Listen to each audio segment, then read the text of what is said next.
Pray for the family who lost the bravest police officer that I have ever known. I'm John.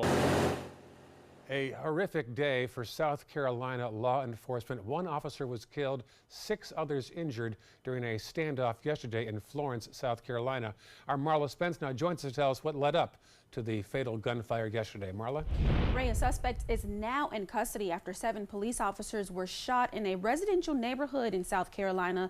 The shooting killed 1 officer and left 6 others and 1 civilian wounded. It all started off with a standoff in a Florence, South Carolina home. The man opening fire barricaded himself inside along with children. Now, around 4 o'clock yesterday afternoon, the Florence police officer who was fatally shot, Terrence Caraway, who you see there, went to a home to serve a search warrant. Caraway was then fatally shot along with 3 other Florence police officers and 3 deputies with the Florence County Sheriff's Office. After officers on the scene evacuated, the shooting suspects remained barricaded inside the home with the children, and that standoff lasting 2 hours before being taken into custody. Now, one mother who lives in the same neighborhood where the standoff happened says she heard rounds of gunfire.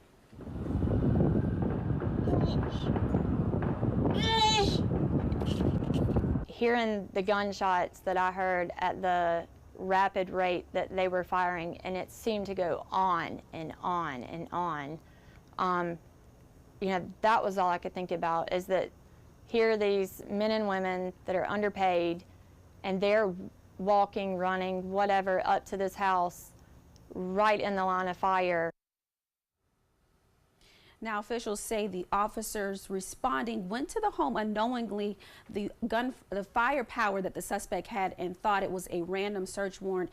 The officer fatally shot Terrence Caraway is being remembered as a selfless servant. He just received a 30-year service pin from the Florence Police Department. So far, the name of the suspect in this case has not been identified, and there's no word yet on how many children were inside that home.